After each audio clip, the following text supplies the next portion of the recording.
Fala, meu lindo, minha linda, meu querido aluno do Instituto Federal de Bragança Paulista. É isso aí. Estou aqui para mais um conteúdo da disciplina de técnicas de usinagem. Muito bem, para o curso técnico em mecatrônica do Instituto Federal. Sou professora Cíntia Macedo e bora conhecer os conteúdos a respeito da introdução aos processos de usinagem. Caso você não me conheça e queira ter um contato mais próximo comigo, acesse o meu canal nas redes sociais, Cíntia Macedo Oficial. Muito bem. Sobre os conteúdos da disciplina, nós vamos verificar os principais processos de operações convencionais de usinagem, os cortes, os principais parâmetros de corte e fluidos de corte e os processos não convencionais de usinagem. Basta clicar neste canal aqui do Telegram para você ter o acesso exclusivo da nossa matéria. Se liga aí, hein? Anote este link para você ter acesso exclusivo ao nosso canal. Antes de iniciarmos a nossa aula, gostaria de ver com você os seguintes questionamentos. Por que estudar os processos de usinagem convencionais? E quais os principais processos convencionais que existem? Se fosse para projetar uma peça, quais processos seriam ideais para fazer o trabalho, né? Como se determina um processo adequado? Muito bem. Essas 3 perguntas podemos responder parte dela na aula de hoje. Chique, né? Pois bem, sobre como era nos primórdios, hein? Aqui vamos fazer uma revisão bem grande sobre como que era o nosso início, né? E é engraçado observar a parte das ferramentas nos primórdios, mostra como que a humanidade evoluiu. Se você perceber nessa linha do tempo, tem a pedra lascada e a pedra polida. O ser humano levou de 10 a 12 mil anos para conseguir completar essa fase e evoluir. E bastou, olha só que chique, né? Bastou entrar. Cadê? Sumiu o quê? Bastou entrar na época da escrita para ele conseguir avançar vertiginosamente na idade dos metais. Então, foi um grande divisor de águas, antes escrita e depois da escrita. A escrita permitiu que o ser humano conseguisse evoluir.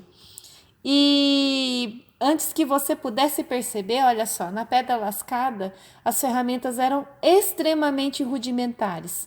Era justamente para trabalhar a terra e realizar o plantio, olha só. Então, eles usavam cerâmicas, materiais, né, orgânicos e pedra. Então, eles não tinham conhecimento dos metais ainda naquela época. E depois, com a evolução da escrita e com o registro das informações e das experiências que as pessoas possuíam, a humanidade conseguiu evoluir.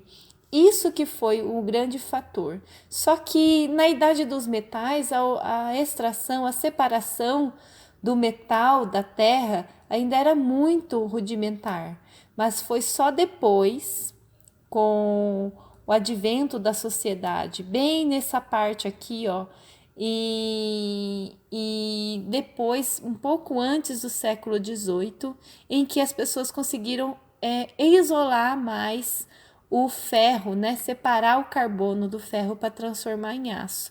Foi o início do desenvolvimento da siderúrgica, que foi onde ocorreu o domínio da fabricação do aço.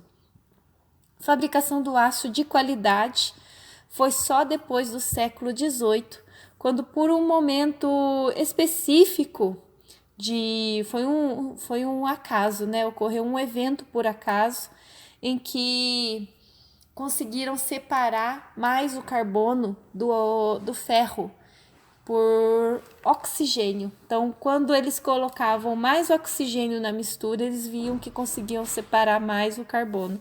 E aí a mistura do aço conseguiu ser realizada. Só que a gente fica pensando, né? Ok, tem esse item, o Taylor e o Mansell White, né? Conseguiram criar o aço rápido com adição de tungstênio, molibdênio e vanádio, né? Você olha assim e fala assim, mas não é tão simples assim? Aço rápido, né? Não. O que acontece é o seguinte, você imagina você ter um ferro fundido.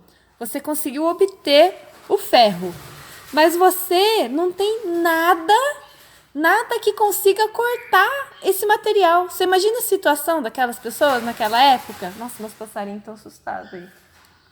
Tá normal.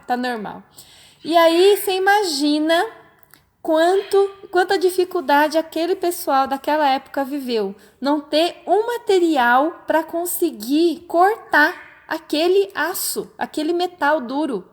Então, quando Taylor e White conseguiu fazer o aço rápido, foi uma revolução vertiginosa para a época. E a partir daí, muitas máquinas conseguiram ser construídas. Um exemplo disso foi a tecnologia a vapor, o advento da siderurgia, o domínio da fabricação dos aços liga, e aí veio a Revolução Industrial, que é onde conseguiu avançar ainda mais a sociedade. A partir daí, as máquinas conseguiram ser fabricadas. Olha o tempo, a máquina de mandrilhar cilindros a vapor foi construída em 1774. Planadora e retificadora, 1860. Primeira fresadora universal, 1862. Gente, é muito antigo. E só no século XX, por volta dos anos 2000 ali, onde realmente se consolidou as máquinas CNC. Foram grandes mudanças que a sociedade passou e tudo aconteceu muito rápido. Em menos de 200 anos, tudo que a gente conhece já existe, mas só existe há 200 anos atrás. Isso que é muito legal. E a definição de fabricação? O que é fabricar, né? É o ato de transformar matéria-prima em produto acabado, através de diversos processos, seguindo planos bem organizados e em todos os aspectos. É o que faz a empresa, a indústria conseguir o processo chamado de repetibilidade. Então, por isso que fabricar estabelece essas palavras-chave. Olha só, diversos processos, planos bem organizados.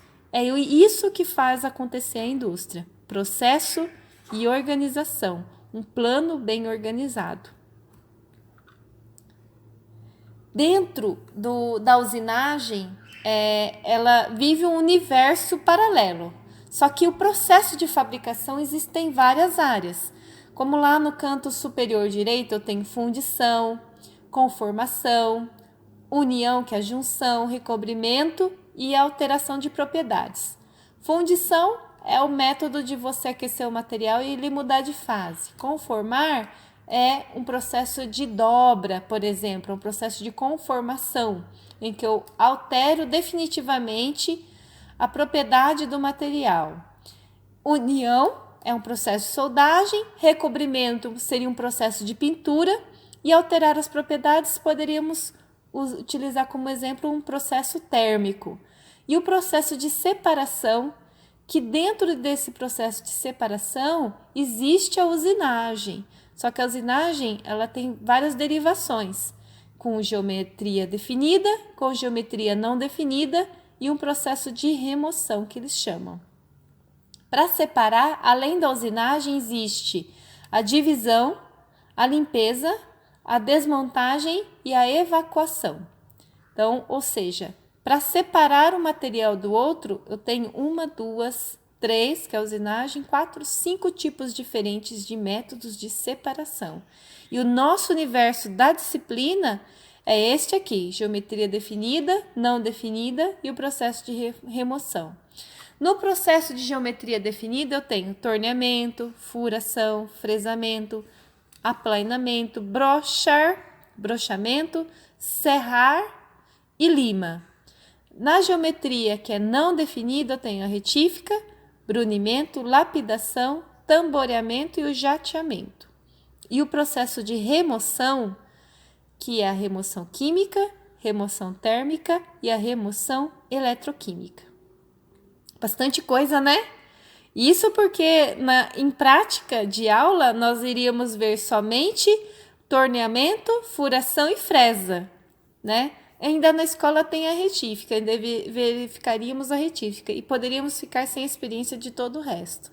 Então você veja que a gama de formas de separar, de fabricar os materiais é muito grande, muito ampla, justamente para atender a demanda dos diversos produtos que existem na sociedade.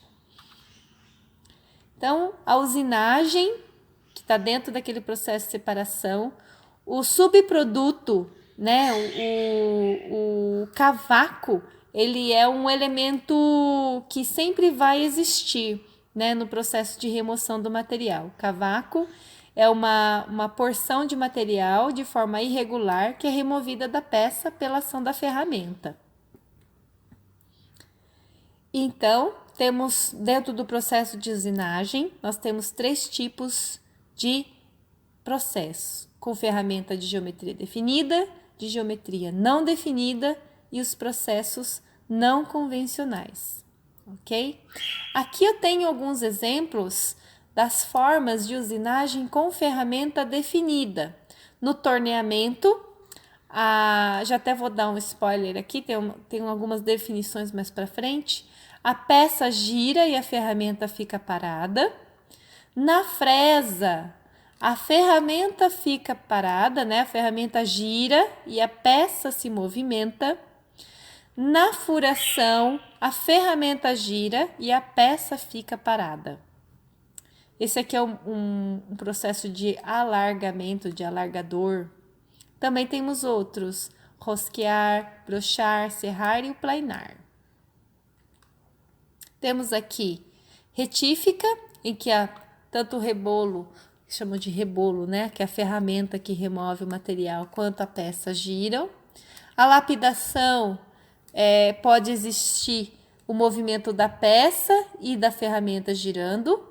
E o brunimento, em que a peça fica parada e a ferramenta movimenta. Ela faz um movimento aqui. O brunimento ele é bastante usado para reformar bloco de motor, quando desgasta o pistão, onde percorre o pistão dentro do carro lá, no bloco do motor. Eles fazem um processo ali para poder remanufaturar o cilindro. Chique! Então, já falei um pouquinho do torneamento. O produto final é uma forma cônica ou cilíndrica, dependendo do projeto. E a ferramenta fica parada. Ó, meus passarinhos. Não tem o que fazer, gente. Tem hora que eles querem cantar e aí o ouvido chora. Desculpa. E aí, olha só, eu tenho no torneamento, isso que é home office, né? Não tem o que fazer. No torneamento, eu tenho várias geometrias de ferramentas. Eu posso ter um perfil que eu posso desenhar a ferramenta, ou uns perfis que a gente já viu em oficina. Torneamento cilíndrico externo, axial. Então, tem várias formas aqui para mostrar. No aplainamento, o marido tirou, graças a Deus. Nossa, tem que cantar lá fora mesmo, porque Jesus amado, coitado de vocês, o ouvido explode. É muita energia boa, energia e tecnologia de usinagem, tem que fazer, é coisa boa mesmo, tem que cantar, tem que jogar para fora essa energia aí, né? No aplainamento eu tenho esse tipo de movimento, a peça fica parada, é a ferramenta que movimenta, só que é no sentido único, a remoção é no único sentido. E aí, no fresamento, a ferramenta que remove o material da peça, ela tem várias faces de corte, que é diferente do torno, né? No torno tem uma face de corte que remove constantemente o material. E na fresa não, eu tenho várias faces de corte. E as superfícies que eu posso trabalhar com vários aspectos. Nessa imagem que você tem aqui, ó, mostrando, eu posso colocar numa superfície plana, eu posso fazer cantos, eu posso fazer rebaixos, eu posso assumir diversas geometrias de acordo com a ferramenta e de acordo com o projeto. Temos aqui alguns perfis aqui para mostrar, o rabo de andorinha, temos o fresamento frontal, fresamento cilíndrico tangencial e temos a furação, em que, como fazer uma furação na parede de casa, né, para instalar um quadro, um armário, né, eu tenho esse exemplo aqui, ó, com pré-furo, né. Então, por exemplo, se eu vou instalar um armário, a recomendação é que eu faça um furo de um diâmetro menor primeiro, para não estragar a parede, para não fazer o rombo, e depois uma broca maior para finalizar, para entrar a bucha que foi projetada para instalar o objeto. Isso poderemos fazer também na indústria também, dependendo do diâmetro, é importante que se faça esse furo escalonado para não perder posição do furo, para não fazer esse rombo, dependendo do material, de que tipo de metal ou material estou usando. Eu posso fazer um furo em cheio também, que é essa daqui, e posso também fazer um furo com geração de rosca. Só que eu não posso fazer a rosca direto, também faço como se fosse no furação com pré-furo. Tem todo um processo, uma regulamentação, uma norma para estabelecer, para poder fazer. E a furação do broca de centro, que é essa aqui no canto lateral direito, nessa parte direita, em que você consegue fazer a broca de centro. Nós fizemos na nossa prática para poder fazer. Chegamos a fazer? Não chegamos? Eu acho que sim.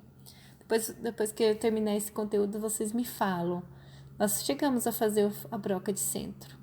Temos também outros tipos de furação, alargador, alargamento cônico e rebaixamento de perfil. E também temos uma furação descentralizada também, né? Descentrada. Eu posso fazer um furo passante, aqui, ó, e depois fazer um rebaixo. E esse rebaixo não precisa seguir o centro geométrico do primeiro furo passante. Eu posso estabelecer um outro furo descentralizado, dependendo da aplicação. Só que ele não é passante, ele pode aceitar um outro posicionamento do furo. Também existe. Bom, o que eu tinha para falar é isso. Tem esses desenhinhos aqui, que é trepanação. A trepanação a ferramenta entra, mas ela deixa o miolo cheio, ó, de material. Acho que é a única coisa que não tem aqui de diferente.